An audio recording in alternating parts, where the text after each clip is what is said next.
Hello, everyone, and welcome to this live stream special. I am so excited you're here. It's Friday.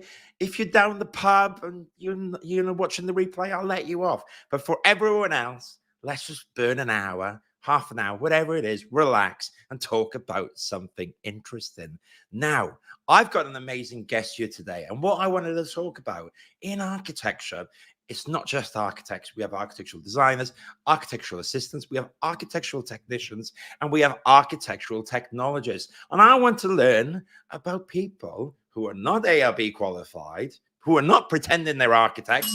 So ARB, we're in the clear here, but I want to learn about entrepreneurs and professionals who are doing things themselves, setting up their businesses, who are not an architect. And on that note, I have the fantastic Jon Clayton here. Jon, how are you, sir? Welcome to the podcast. I'm very well, thank you, Stephen. It's good to be here. I'm glad you're here. And because my voice is going, you're going to help me through this as well.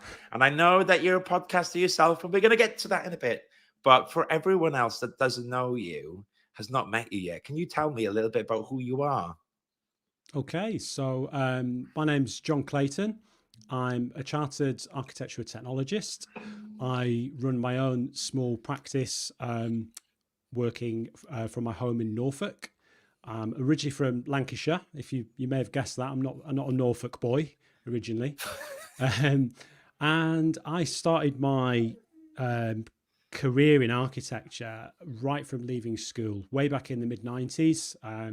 I started working in a local practice, and then I've worked at a few other practices since then. I've worked overseas, and then around about 12 years ago, I set up my own business, and that's what I've been doing ever since. That's mainly working with homeowners that are doing home extensions and home renovation projects. So that's kind of me in a quick nutshell. I love it. And you did it well. Although you missed out some of the cool stories about you in Australia. I'm going to get to them a bit later because I loved them. While we were speaking, though, Jon, we already got lots of people saying hellos. My goodness. I think everyone's feeling the Friday spirit. We can all relax, chill out. I mean, I'm not going to tell your boss or anything if you're watching this or you're having a beer. I ain't going to tell her. It's just us. So we're all friends here. Now, Jon, let's go back into that, because before you set up your business, I love some of the stories as well. You've been halfway around the world, right? So tell me quick for 1 or 2 minutes about early adventures as a technologist. You left the UK for a bit, right? How did that go? I did, yeah. God, this is going back a few years now. I decided I'd had this dream about going backpacking, and by this point I was already fairly well established in my early career. I was in my early 20s, and I was doing my thing, working on architectural projects. And I thought, I was hoping I wasn't going to end up just working, I don't know, working behind a bar or something. I thought, well, while I'm on my travels, maybe I could get some work in an architecture practice or two. And that's exactly what I did. I went off, and I bought myself a round the world ticket. And part way through that trip, I ended up in Australia, and I was fortunate enough to be able to work at a couple of great practices over in Oz. One over in Cairns, Total Project Group, and down in Melbourne, I2C, down in Melbourne as well. And I had a great time there. Really good people. It sounds good. And I remember you saying that one practice, they invited you in, you had barbecues and stuff. And that, I think that's really important, isn't it? In companies, that it's good fun, they're welcoming. You got to have a bit of a laugh in architecture, because otherwise it can get a little bit too serious sometimes, I think. Absolutely, yeah. I mean, I have really fond memories, particularly of I2C in Melbourne. So shout out to the guys there, which they're still there doing amazing work. Brilliant. And that was a really great office environment to work in. Really cool, friendly people there. They had a really kind of diverse team. And yeah, the first day that I arrived, it was like, Jon, mate, you've timed it perfect. You've come here the first day, and it's our monthly barbecue. So you can help out, go and stick some shrimps on the barbie and help out with that. And then, the most fantastic thing that I loved was that they had beer on tap at the office. I mean, that's the one and only architecture office that I've worked at that had beer on tap. And actually, ironically, it wasn't what you might think. It wasn't just like a sort of party atmosphere. the people there worked really hard, and I worked probably harder at that company than probably any of the other places, because it was very much a sort of work hard, play hard kind of attitude. And at the end of the day or the end of the week, the bosses say, John, have a cold beer. Come on out. Come on, let's down tools. Let's go and sit and have a beer outside, and we'd socialise and get to know each other. So yeah, it was fantastic. Maybe there you go. There you go. I think at first people were like, "Oh, what's the name of that company? ITC, whatever." And then when you said the beers were on tap, the shrimps and the barbie, I think everyone starting. Maybe there's a few applications from the Yeah, UK that's they're gone all out. applying for the visas now.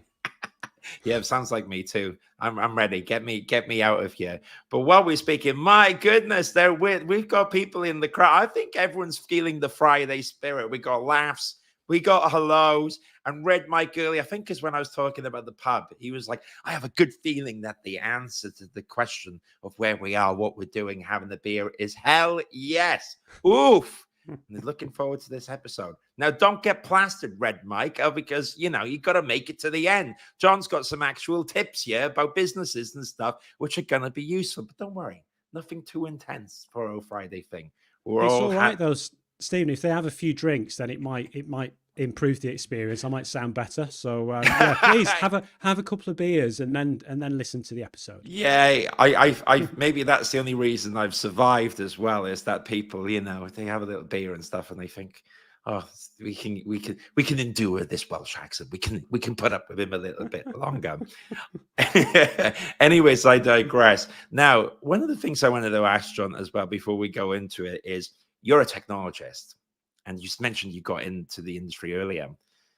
When there's a choice, isn't it, that we all make? We think, how do we want to go into architecture? And I went for the architect's route. I don't know overly why. I just did. I never ever thought about being a technologist, and I'm always interested how people go down different routes and stuff. So, what made where did that? Where did you think? Do you know what? I'm going to do technology. That's a brilliant question. Okay, so way back when I was at school in year 11 at high school, and you go to see the careers officer and they ask you, well, what subjects do you enjoy? I didn't have a clue what I wanted to do really when I left school. And he said, well, what do you enjoy doing at school? What are you good at? And I'm like, well, my best subjects were IT. Yeah. And graphical design. We used to do tech drawing. It's one of the subjects on GCSE. And we had a look at some options there, and it was like, well, you could be an architect. It's like, oh, okay. And then I looked at how long the training period was, and I started reading a little bit about it, and it seemed to be very kind of art based, if you like, a sort of art based angle to architecture, and it didn't. I don't know. It sort of didn't resonate with me as much. And then I was talking to my family about it. And they said, oh, well, we know someone that works in architecture. You need to speak to our family friend, Gary. He works in architecture, but he actually isn't an architect. And he's really successful. He's working at this practice in Manchester. He does a lot of work with Manchester United. He works on some really big projects, on some exciting stuff. Why don't you go and have a chat with him and find out what he does? So I went and met with Gary. And he fired up his computer and he showed me the drawings and designs that he'd been working on. And he told me about all these really exciting and interesting building construction projects that he was working on. And he was an architectural technologist. And I was like, I'd never even heard of that. Like, why have I not heard of being an architectural technologist? Yeah. And I thought that's the road for me. And that was the start of it. Amazing. And maybe one quick one to add on to that then as well, because firsthand I've done a degree and diploma in architecture. Granted, it was a while ago, and you're right, there was the technical aspect. However, like you said, design theory, all that stuff kind of comes into it. Very important, that approach. In terms of technology as a course, how does it then work, John? Is it similar to architecture, where in architecture, you got your part 1, your part 2, 3 years, then 2 years, and then you're in the industry? What does studying technology looks like? That's a great question. There are different routes into it. The route that I took might not be the same road that you go down if you're interested in getting into architecture or technology. A common route is that there are degrees available now that are, architectural technology degrees. So that can be one route. You go to university. That can either be a full-time basis, or it can be part-time alongside working within a practice and getting some practice experience. You do your degree, and then you go through an application process with CIAT to get yourself chartered. And usually there's quite a long, detailed written application process that you need to go through. There's a lot of information you have to put together to demonstrate competency in various aspects of your profession. And then you need to go for a professional interview down in London. The way that I did it was slightly different, because at the time when I was getting qualified, there wasn't that degree available as far as I'm aware. And I actually started off by going to college. Right. I did an ONC in building studies, then a HNC in building studies. Then I contacted BIAT at the time. That was when it was the British Institute before they got chartered. And they said, oh, great, well, you're kind of on the way, but there's a few extra things that you need to study. So I then did distance learning through Bolton Institute, the university up there. And I studied another 5 or 6 different topics via distance learning to get me to the point where I was able to apply to be chartered. And actually, to be perfectly honest, after that, it actually took me a little while to get chartered. Not because I couldn't do it, but it was at that stage in my early 20s when I then decided to go off backpacking, and then life got in the way, Yeah, of course. Marriage, family, all of that sort of thing. And I had unlimited beers on the taps. That'll add a few blurry weeks and stuff. But I like that. It does. I agree that sometimes some people might want to power through the course. Some people take their time. I don't think there's a right or a wrong way to do it. And actually, sometimes getting that extra experience, it can mean that when you come run to the course, you feel fully prepared. Whereas some people I do know, and they do it, they kind of feel like they rush through it. Would you share that sentiment then, John? Oh, absolutely. I think that the grounding that I had, particularly with the route of, essentially it was a bit like an apprenticeship. I don't think it was called that, but it was sort of 4 days working in practice and 1 day a week going off to college to study. And that route of doing it was a really good foundation for me, because I learned so much. I'd learned the theory side of things at college, but actually putting it into practice and having the opportunity working in a small local practice to be able to kind of learn from and be mentored by the other staff there. That was an amazing opportunity. And it was one of those practices where they were really busy and you kind of were thrown in at the deep end, and they'd get you actually producing work and working on projects from the very start. So that was a really good kind of grounding. Well done. Sounds really, really good. And so I know that you work for quite a few years in the industry as well. Now, at some point, you've that little voice in your head. You must have thought about setting up your own business, because you did. You went and done it. Can you tell me about that next step in your journey, where that came from, and how it might have felt at the time? Oh, geez, that's a good question. These are all good questions. Yeah, I can share a bit about that. So I've been working at a practice in Lancashire. Worked at a couple of different practices, and up until that point, it had always felt like my job and my career was very secure. And, I'd had the same kind of frustrations that often we have working in a practice. Sometimes you feel a little bit like, maybe you feel like you've hit the glass ceiling. Yeah. And maybe you're struggling to progress, and you're wanting to either progress professionally, or you're wanting to earn more money, or you're just wanting more out of your career. And so I'd had that sort of nagging at me for a little while. But the crux of it, when it really happened, was I was unfortunately made redundant. This would be back around the year after we'd had the recession. I think it would have been like 2009 or something around that kind of time. Yeah. And I was really lucky. Like I had some connections in other practices, and within a week, I had a job at another practice. So, and that may have been where the story ended. I may have just carried on working in the other practice. Yeah. But I then had this feeling of like, oh, I've always had this like job security, and now I'd sort of felt like I didn't have it anymore. And I'd moved to this other practice, and I still had this feeling of like, I think the added pressure of being a parent as well. At the time when I was made redundant, I had an 18-month-old daughter. I had a mortgage to pay, I had bills to pay. And when I moved to this other practice, I had to, it was costing me more money to commute to this practice. So there was a lot of financial pressure.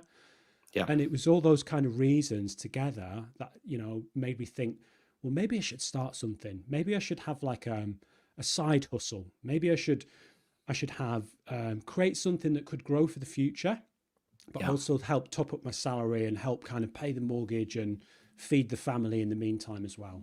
Yeah. And prior to that, I had, I think like many people working in architecture, there'd always been the kind of friends that had said, "Hey, John, we're doing a house extension or a loft conversion. Do you think you can help us with this?" And, so I'd always kind of done private jobs. That was kind of something that kind of a lot of people do. Yeah. But then when I decided to kind of make it a proper business, even on a part-time basis, I did actually go and speak to my boss about it as well. And I did say, look, I'm thinking of doing this thing. I don't want there to be any conflicts of interest. Is it okay? Mm. So you took the jump. You took the jump, and congrats. I think taking the jump is important. Now, the Architecture Social is my third business. The first two failed spectacularly for different reasons. I'll be honest, especially when I was doing my first business, I didn't feel like there was much there. Now you do have a community, and we're going to talk about that because you've set up the Architecture Business Club. But just before we go to all that, even though I think it's really, really, really important. How was it at the time then, John? I'll bring up your current business as well, but was there much resources around? I mean, how do you even begin set up an architecture business as a technologist? Where did you think, right, where do I start? What resources are there? What do you do? That's a great question. I started off, I had a really good friend at the time that had a digital marketing agency, and I went and had a chat with him about the website. About the business, about this Oh, idea. I've got the wrong link up as well, John. There you Oh, go. have you? My goodness. It's Friday. Sorry. You can go to the CIAT's website, but John's website, where his business is on the screen, mrjohnclayton.co.uk. Yeah. Carry on, John. Sorry. So that's the current website. It's gone through all sorts of different versions and changes, since 12 years ago starting up. But that was one of the first things that I did. And he said, well, you know what you need to do? There's this organization. It was one of these like business growth organizations with one of the local councils, and they had some funding available for startups and new businesses and lots of resources. And you could go in and you could speak to one of their business mentors. You could share your idea with them. They gave me this workbook, and I didn't know anything about starting a business. So they gave me this workbook, and I started working through it. And it was asking you all sorts of questions about who's it for, why are you starting the business, who you're going to serve, what's your USP, what are your projections. There was all sorts of these things that I started thinking about. And then what happened was my perfectionism crept in, and I spent probably the best part of a year whilst I was working at this other practice, working on this business plan that I was putting together. And, it took me nearly a year to actually get to the point where I actually officially even launched my side hustle. And that's the sort of thing that some people would probably just do over a weekend. They could start it really quickly. But because of my nature, maybe again, that's perhaps another reason why I was drawn to being a technologist, because that's quite handy if you're doing a lot of work on stage 4 technical design on architecture projects. It's quite a good trait. But it's not a great trait when you want to get things done and get them finished and get them out into the world. So I spent ages working on that. And eventually, I said to my friend, that I wanted to get it all done because I was able to apply for some funding. And then we worked out a bit of a deal. And he just said, look, mate, I can do you a deal. If you want a website, we'll do a deal, mates rates, we'll get it done. That's going to save you more money than what that funding was going to cover anyway. So let's just get it done. And that's what happened. We got the website done. and I put it out there, and then I waited like for some inquiries to start coming in. How was that? How do you get inquiries then, John? Like, what's the maybe some of the mistakes you've made and like some of the wins you've got? How did you get your word out there initially of your business at the start? Okay, so to begin with, there Hoping and was, praying, and then more. please, please come and buy something from me. Um, that's pretty much how it was. I think I didn't realize at the time I had this luxury of the fact that I was working in this other practice. So I was working 5 days a week in this other practice. I had a wage coming in, and I had the luxury of time to be able to just let some inquiries trickle in. And the things that I thought of, because I was setting this side hustle up and it wasn't my full-time business, I thought, how can I set this up in a way so that I can deal with inquiries, like if inquiries come in. So a couple of the things that I did is I set up a virtual office address. This is a really common thing. Anybody can do Yeah. it. You can set this up tomorrow. So I set up a virtual office in my local town. So I had an address there. I also through a local business centre, I found somebody that also offered call answering. They offered a call answering service as well as the office address. So I got that set up, and then I thought, so if anybody gets in touch, if I'm working at the office 9 till 5, someone's going to answer the phone for me, ping me a message. And then what happened was, over time, people started to notice the website. They started to find me. I put a listing on Google Maps. Yeah. So when people were looking for a local architecture practice, my name was one of the names that came up. And then what I realized is that even though there was many other local practices, that actually their presence online was really poor. And it Hmm. actually, even as a startup, it didn't take too long to actually build quite a good presence. Yeah. And what I did is I went to those first few customers and I said, hey, can you leave me a testimonial? How were you pleased with the work? How did it all go? And yeah, I kept asking people, and I started getting some great reviews.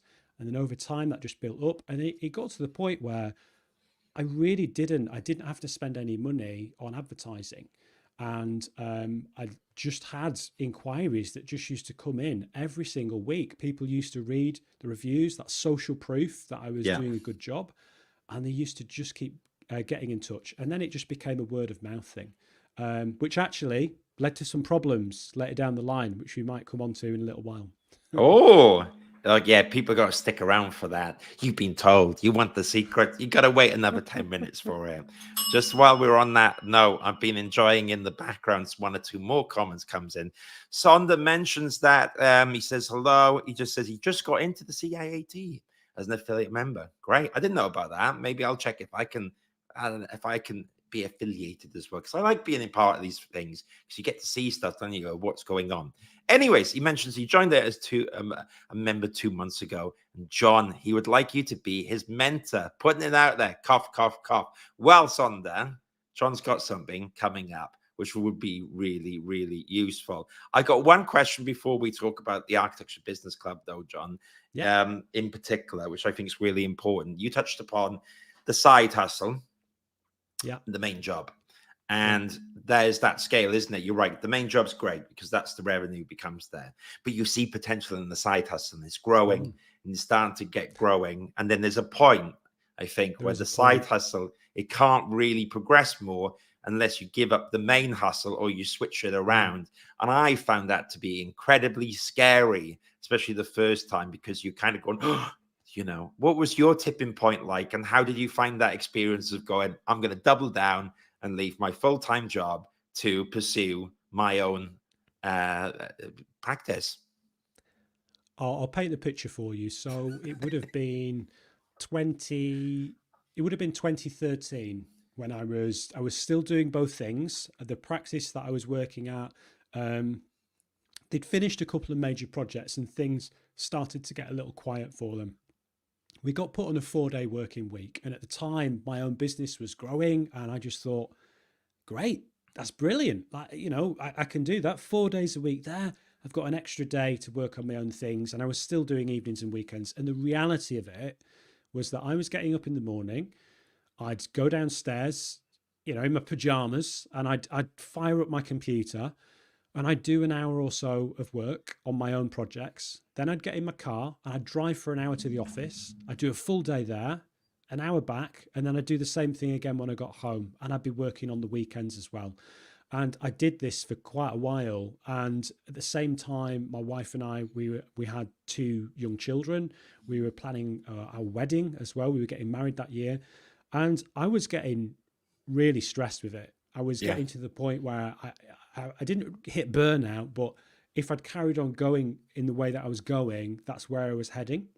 And I Yeah. remember in early 2014, it was just after New Year, some friends of ours came over.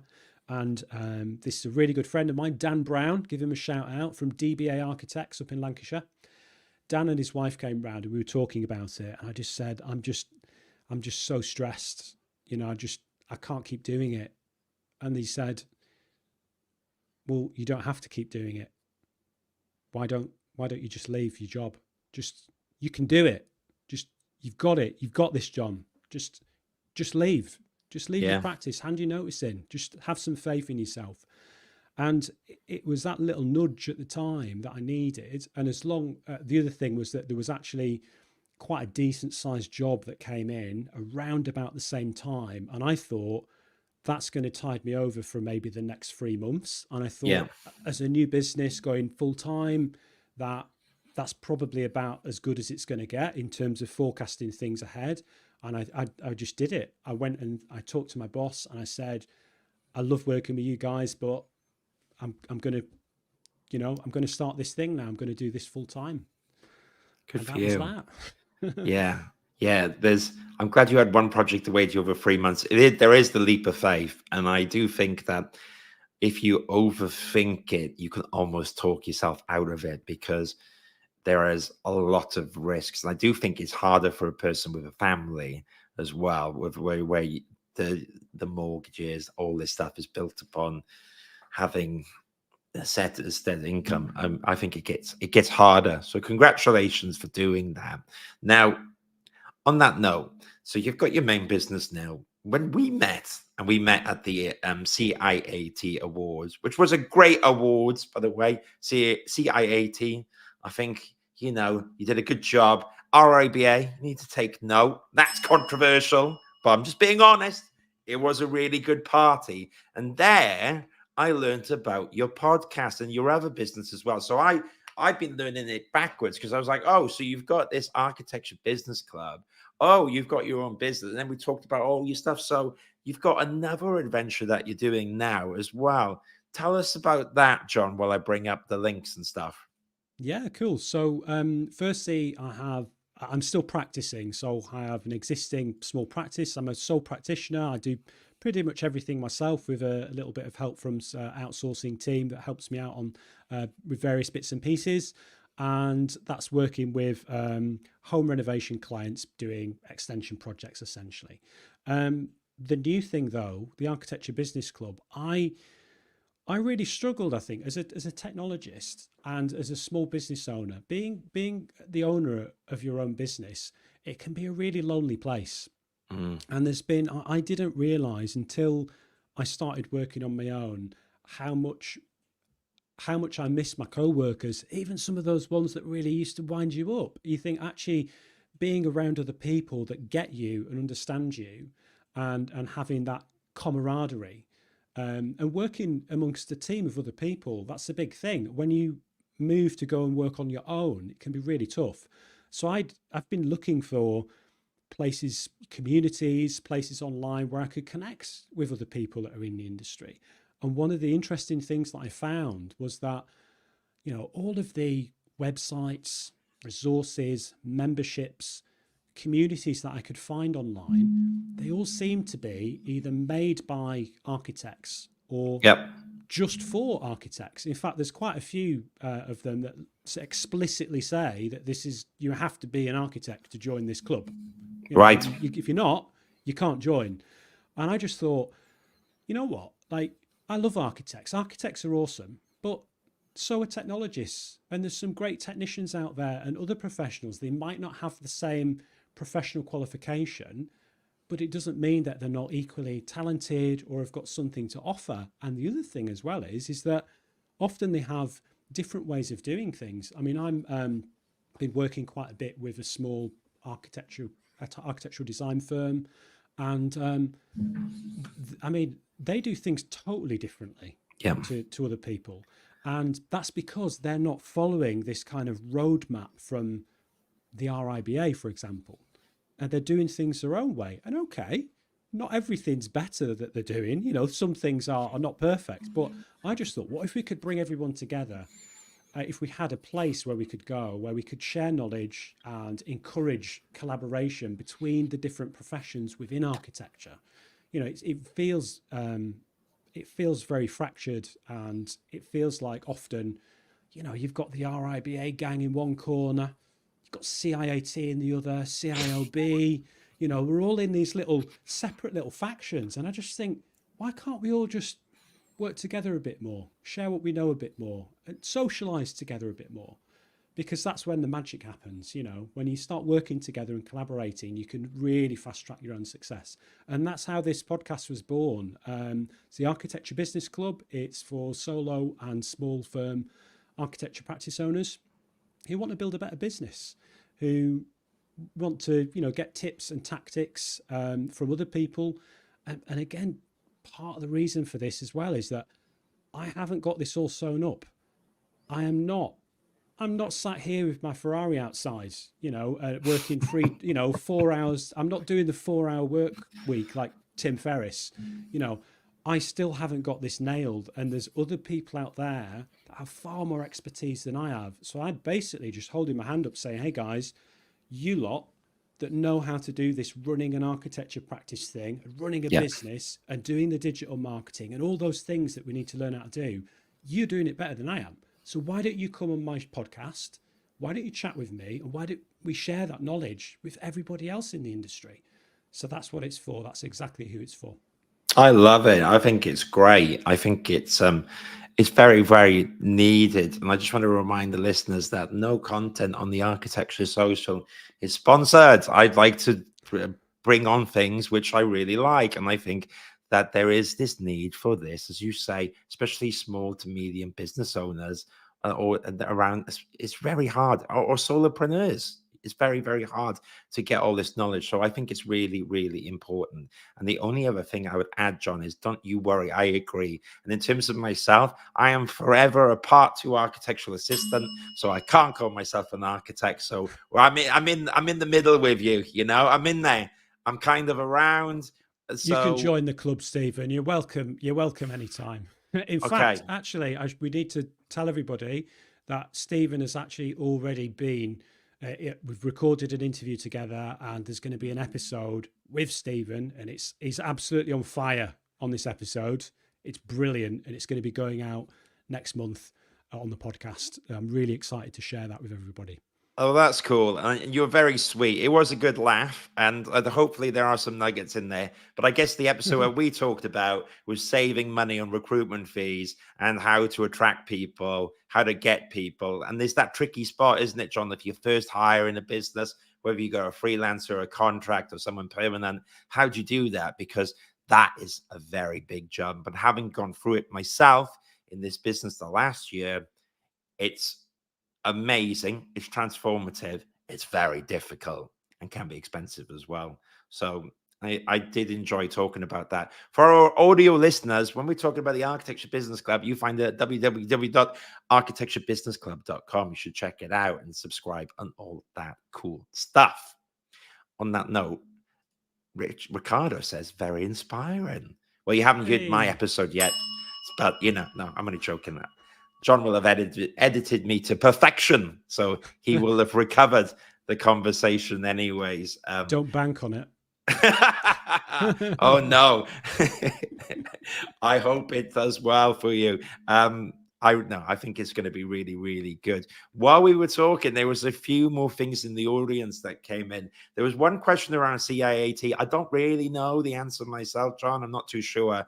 And someone in the audience has commented and answered as well. But I'm going to bring it up. And if you want to add any comments to it, John, then great.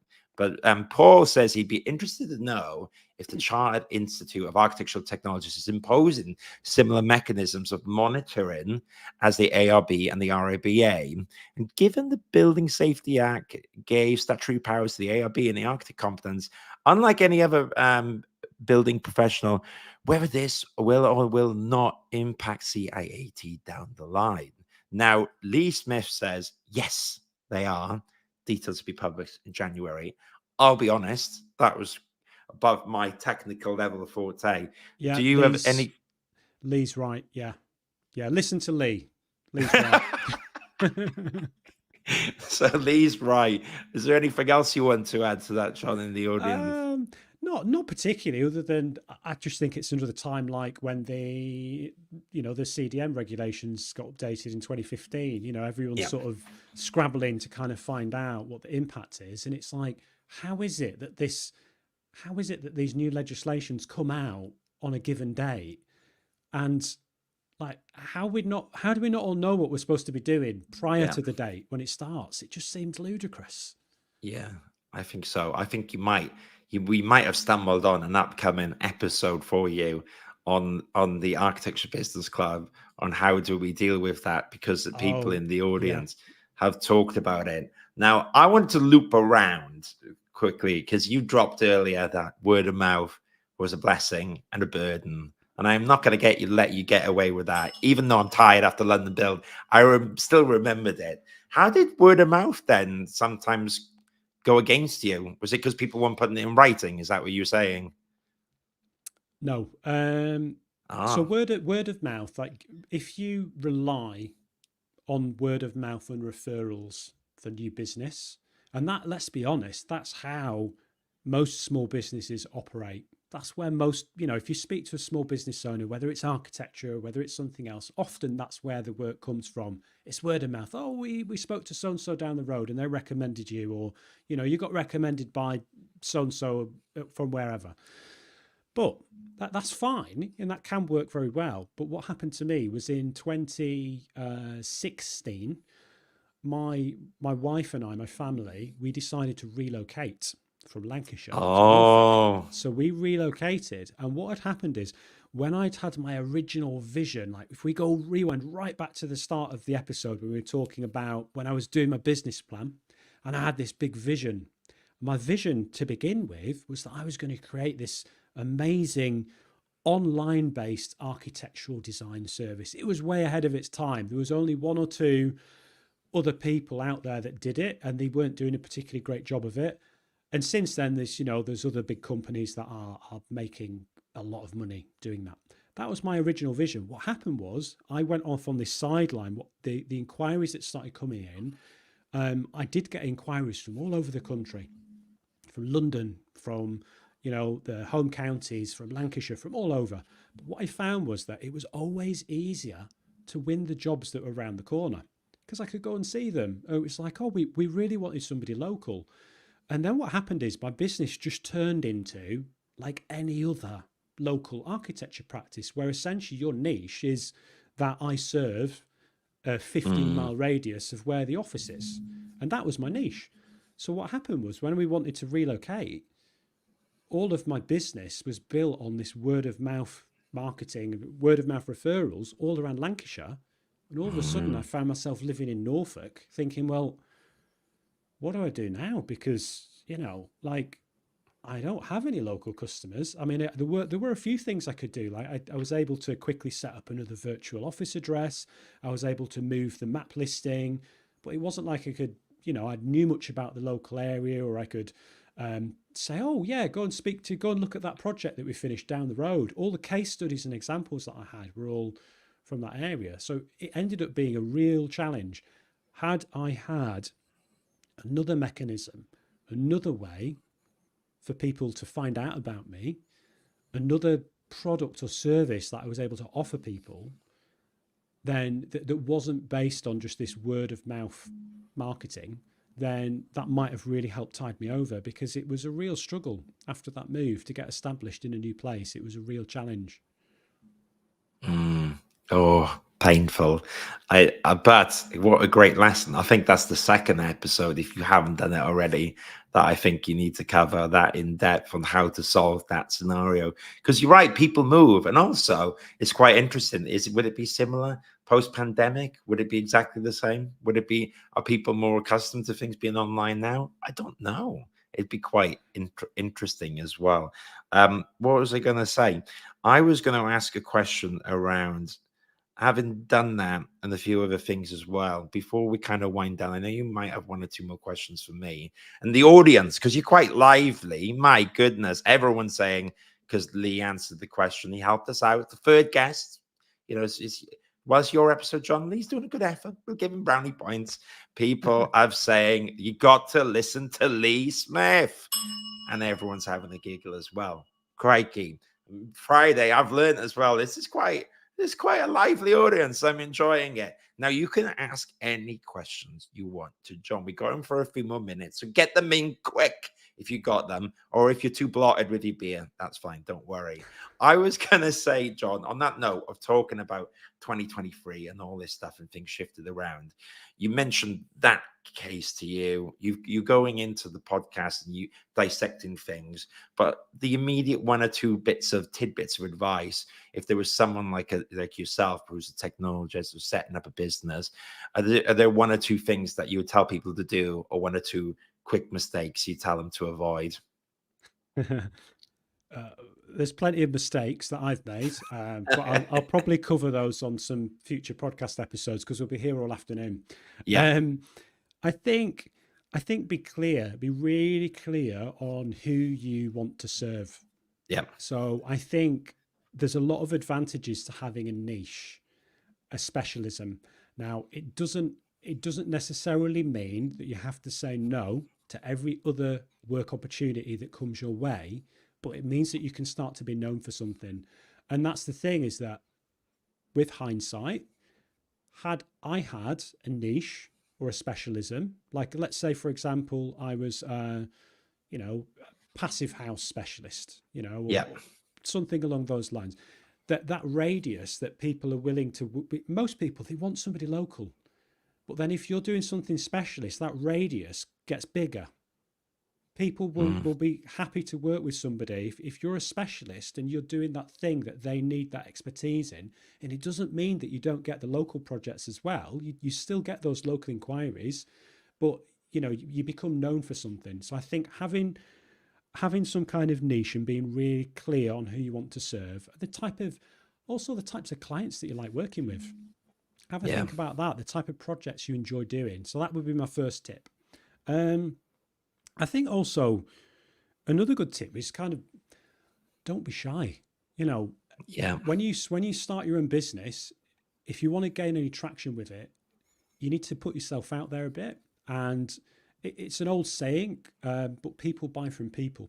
So if you can find a way to build up the confidence to maybe, if you've got a website or some brochure or whatever for your business, for your new startup or your small practice, and it's all just pictures of fancy buildings that you've worked on and your company logo, and maybe there's either no picture of you or your team, or there's a tiny little photo in the bottom right corner, you need to stand out a bit more in front of your marketing, because that's what people are going to remember. All of those things about you that's unique, you're the USP of your own business. Like all of those idiosyncrasies and quirks about you, like your weirdness, the things that you're interested in. I mean, people know that people know I play the guitar. They know that I love Lego. I've got my Lego models in the background. It's little things like that just helps build a picture that this is an actual human being and not just kind of a faceless corporation that we're buying from. And I think another big thing is you need to kind of find your tribe. You need to find some people to help support you along the way, because it can be a lonely road. When you start your own practice, doing things on your own, the truth is, if you're going to be successful at it, you can't really do it on your own. You just can't. You're not going to get anywhere. You really need to seek out those opportunities for other people that you can collaborate with. And I think something that's often overlooked is, often you look at the other sort of local practices and you might be thinking like, oh God, there's just all these competitors around. And actually they could be some of your best collaborators. Yes. Yeah, And I agree with that. I've done a 180 on it, because before I'd be like, competition, get out of my way. I don't want to know. And now I'm coming around to the idea that there's enough of the pie to go around, and actually you learn from each other, don't you? It's the net value together, and sharing that information is really valuable, not siloed, especially in any sales or recruitment thing. It's like you keep all your information, and actually the more you share the stuff, the quicker you go. And I think podcasting, or even like this now, that's a testament to why everyone should collaborate, because what you're doing in terms of the Architecture Business Club is very different than the Architecture Social. So why can't they coexist? I always find it quite exactly.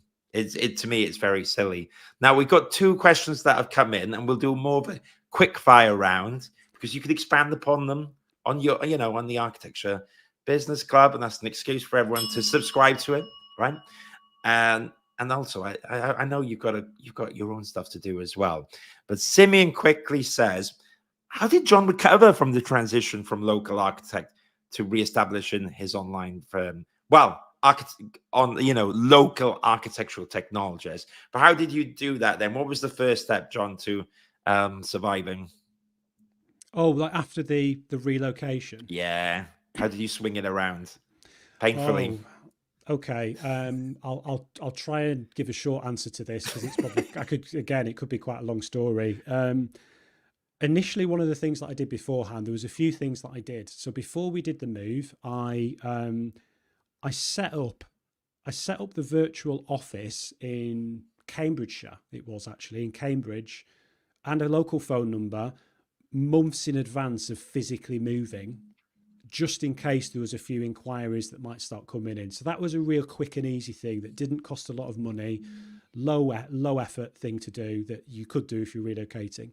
The other thing that I did do, which was much more time consuming and expensive, and within hindsight, I didn't really need to do it, was at the time I did a total rebrand of the business. When I originally started out, my little side hustle was called Complete Plans, because that's what it was. It was just doing plans for people doing these little house extension projects.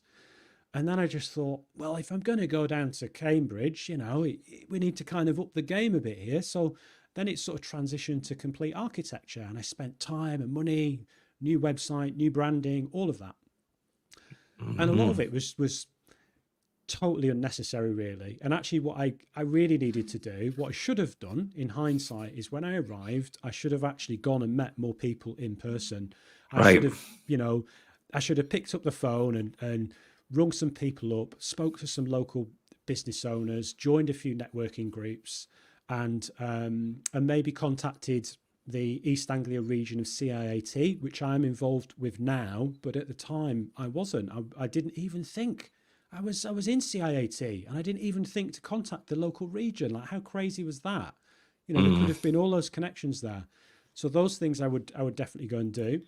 And then like this transition to kind of online business, if you like, it's been quite a slow one. I went through another transition where now my website is personal brand website, essentially. It's me. Like, I'm the face of the business. I'm still doing the same architectural design work that I was doing before. And that came off the back of, I was at a mastermind meeting in London. I went through this thing after we moved that I thought, God, I need to get some more work. I need to get some more inquiries. And that's when I started learning more about marketing. Because what I'd realized is I put all of my eggs in one basket with word of mouth referrals. And now I'd moved, was like, well, I'm actually going to have to do some marketing here. I need to get some more business coming in. What the heck do? I don't know the first thing about marketing. So I went out, I went online, I subscribed to some marketing podcasts, and I discovered this whole other world of marketing. I didn't know it existed. And I started going to some marketing events. There was workshops, there was mastermind groups, there was conferences all about marketing, about all the different aspects of it, from digital marketing, social media, print advertising, publishing, everything you could imagine. And Wow. I went to a mastermind at one of these conferences, and I sat there and I said, I need to make some changes. My business is just not working right now in its current form, and I know I need to change the name, but what do I do? Like, I know that I know by my nature, I'm always going to be changing things and developing things, and I'm not going to be standing still. I'm always going to be doing new things. What the heck do I call this business? Like, what do I call it? Something that's not going to change. And somebody in that room just said, well, why don't you just use your own name? And that's ironic that is probably what most people just do anyway. You know, when Yeah. they start out, they just, oh, it's JC Architecture or it's Jon Clayton Design or whatever. That's the first choice for most people.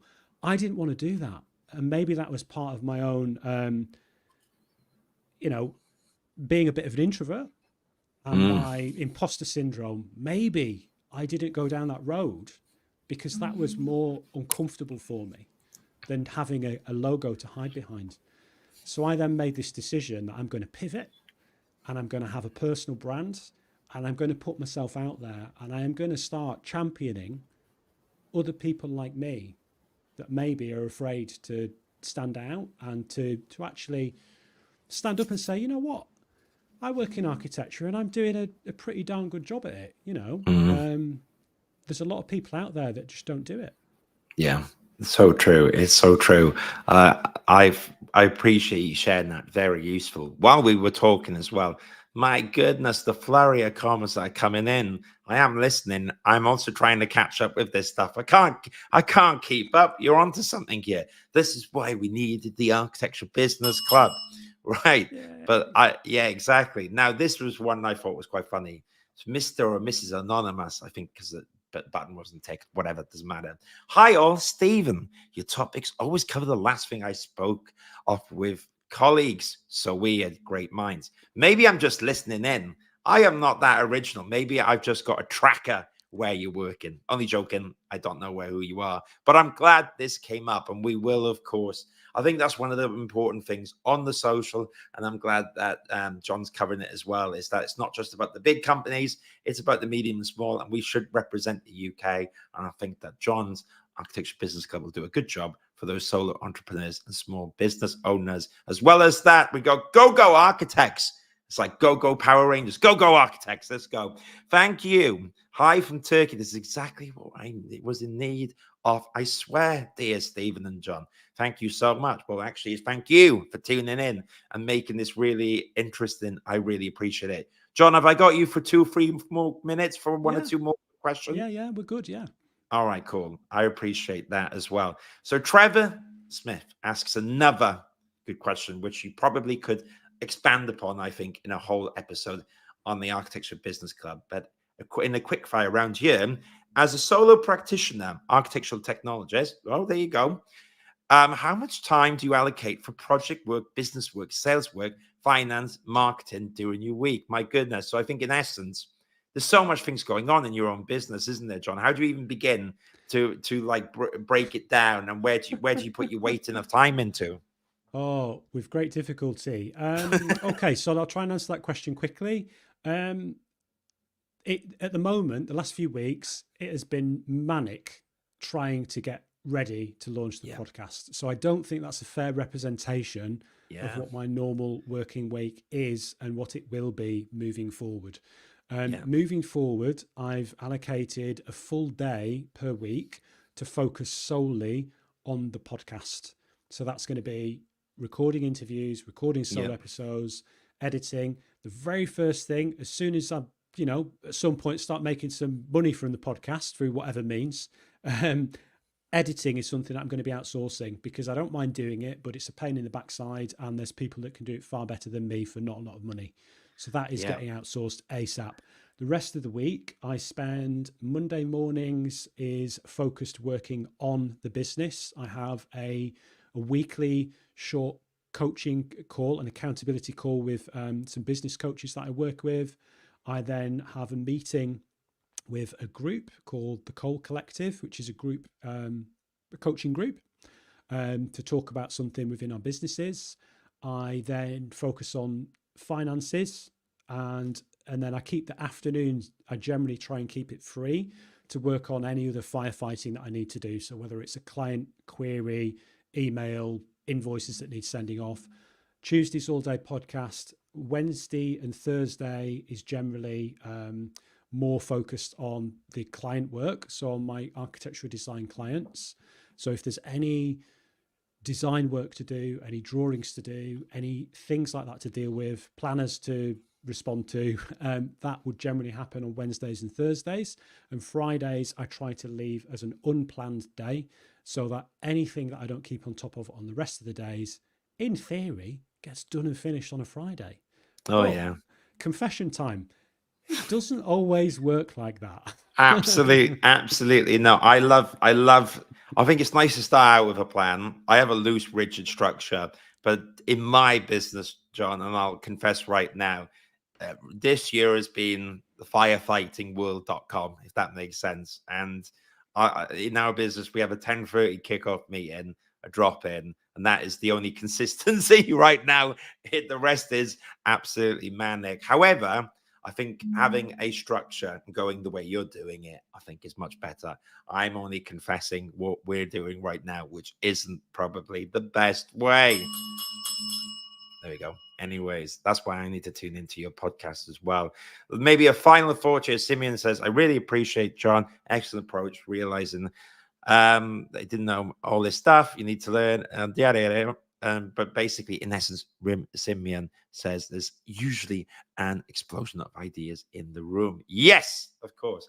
That's the beauty of the podcast, I think, is that you can get the message out to the mass. I love, like you say, coaching sessions. I do them as well. I think they're really important one-on-one. However, I think that the podcast is a way to get the message out to the masses, which is easy to access and open to all. And currently, just to reiterate it, if it isn't clear, then Jon, that the podcast Architecture Business Club, we got another guest coming in, but it's free, isn't it? Everyone can sign up on Spotify, Apple, all that stuff. It's absolutely free. New episodes come out every Thursday, 6 a.m. You can find it. If you go to that link, you can subscribe on your podcast app of choice on Spotify, Apple Music, Apple Podcasts, Amazon Music, any of those.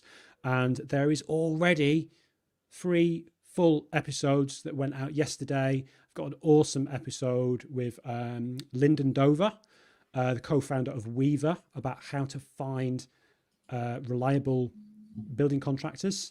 There's another episode from Janine Coombs about, she's a service positioning expert, about how to price and position your offers. There's a really good episode from a fellow chartered architectural technologist, Chris Baxter, from Studio 11 Architecture, award-winning practice based in Norfolk. And that's a really interesting episode because he talks about business coaching, about his misconceptions of it and his experience of business coaching. And that, it was a little bit emotional, actually, that episode. So, yeah, and there's some amazing guests coming up. Literally, I mean, I can't reveal too much, can I? But obviously you're coming on, Stephen.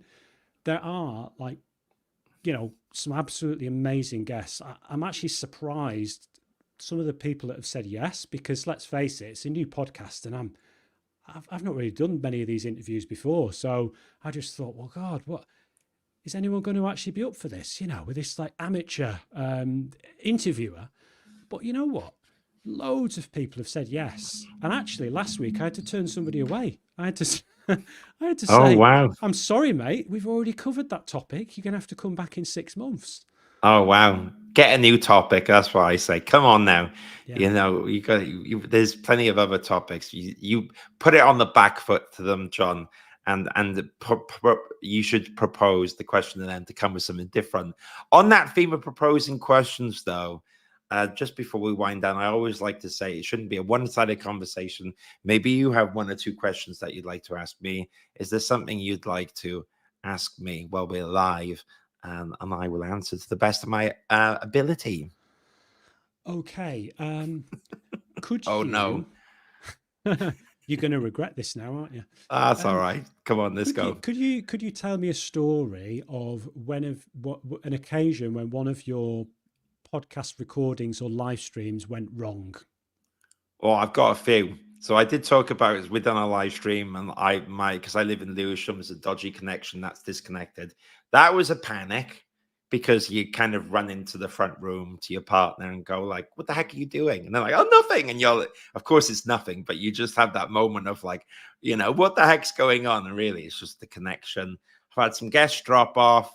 The worst ones, in my opinion, are that there's lots of tech involved, and not always do people, especially busy business owners, have the right tech.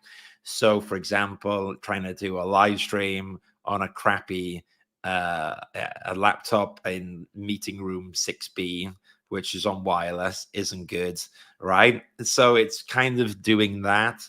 But I think the bigger thing that I'm starting to learn now is, at first I used to be exactly like you. You think, oh my goodness, I'm really lucky that people are on board, and I still feel that way. However, having that confidence when you're doing the podcast to realize that you're shining a light on them, and therefore now I push back when tech's bad, because I just say, listen, if you sound crap, the listener's not going to hear about it. It's up to you if you really want it. So it's that kind of stuff where you get a bit more confident. And I remember at the start, John, and one tip for you is that I always used to then record the episode, and then at the start I used to go, here's the episode, do you like it? Let me know if you're okay with it. And once one person went, oh, I just don't like the way I sound, so please don't launch it. And then I was way too nice, because actually you have to remember, it's my time as well as theirs that's been used, editing, all that stuff you talked about. And then for someone to change their minds, I was like, no way. So then I've gone much more firm on that now, where I'm like, listen, I haven't got no tricky questions. It's going to be really relaxed. Have a look at what I've done. However, if I'm spending time, my time, then I'm going to publish it. So I think it's about valuing your time. And I think that that is a very architectural thing. I think architects or technologists, I don't know about technologists so much as architects, but architects giving away stuff for free, we tend to ask permission. We tend sometimes to pander to the client. And actually, you have to realize that you're on even keel. Really, a client should be using you to solve a problem, and you are an expert in that area. And much like anything, running the podcast or a live stream, you have that value. So maybe there's some lessons in there. Is there any follow-ups to that you want to ask about running the podcast at all, now that you're doing it, or a live stream? Oh, not off the top of my head. I'm sure there's some other. I'm sure I'll have a ton of questions as soon as we kind of get off this live stream, but not off the top of my head. I could ask you just a weird question, I suppose. Yeah. This is intriguing. Please go ahead. So, do you recall ever, when people hear your accent, have people ever mistaken you for, I know where you're from, but have people mistaken you and said, oh, you're from such and such, and got it completely wrong? Oh yeah, sometimes you must be an American, or Scottish is the one, or something like that. I get it all the time. I mean, I find it I think you've got to have a good sense of humor, because, like, for me, of course, I'm very proud to be Welsh. I'm very happy where I came from. I'll equally be very honest. When I was 18, I was raring to go. I was like, I'm going to London. I ain't sticking around here. Maybe a little bit too brash, but I'm honest about it. I wanted to go. I was like, because I grew up in the village. I was a village life, and I wanted to go to the city, baby. I was like, I saw the neon lights, and I was like, I don't belong here. It's very interesting seeing that kind of thing. Whereas maybe one day I'll get to that point where I want to go back to the suburbs. However, back to the homeland. Yeah, maybe. Yeah, of course. Exactly. So I never take it personal.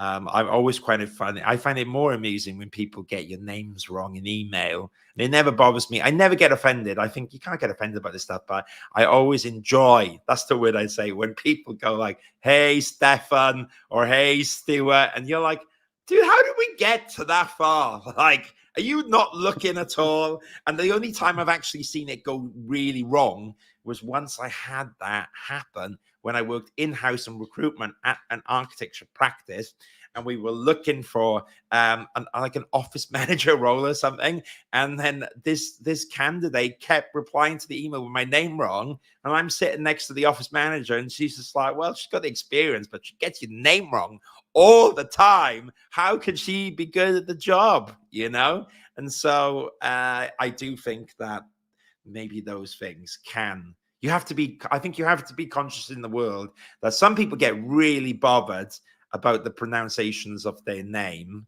I remember there's one chap as well that really didn't like being called Andy or Andrew, or was maybe the other way around. Can't remember now, but one of them, he'd be like, it's not Andy, it's Andrew, And I'm more like, you can call me anything as long as you're calling me, then I don't mind. So yeah, all the time. But Jon, should you get really wound up about it? I don't think so. No, just have a good sense of humor. Exactly. So with your podcast, you have permission to spell my name wrong, permission to do all that stuff, but just make sure that you point to the correct domain, because we want to get those clicks. Absolutely. Only joking. Now, I really appreciate you being here, Jon. Thank you so much for your time. I am going to quickly, just before you go, remind everyone where they can find your stuff. So I think the important one right now is the Architecture Business Club, which is www.architecturebusinessclub.com. But Jon, in your words, where can people find you? Well, architecturebusinessclub.com is the best place to find the podcast. My own website is mrjohnclayton.co.uk. So if you go on there, you can contact me. I'm very active on LinkedIn, so you can send me a connection request, personalize it if you're going to try and connect with me, because that's a much nicer way to connect with people on LinkedIn. And pretty much everywhere else online, just look for Mr. Jon Clayton. You'll find me just about everywhere: Twitter, Instagram, etc. So yeah, reach out and drop me a message. Great. And an important note here for our audio listeners is Jon with no H, Jon, Jon. Absolutely. It's actually, let you into a little secret. It's actually, my name is actually Jonathan, but it's like there's only my mum that calls me it, and it's only if I've been naughty. So it's just got shortened to Jon. Excellent. Simeon is saying, yeah, of course. It's been a long week. I'm actually very sober right now, but I'm tired. Earlier on the phone, I actually called a Louise, a Lisa. So I'm in that state of mind right now, but we managed to do this episode together. And Lee, the third guest, approves and says, fantastic episode. Thank you, Jon. And he enjoyed the first couple of episodes of the Architecture Business Club.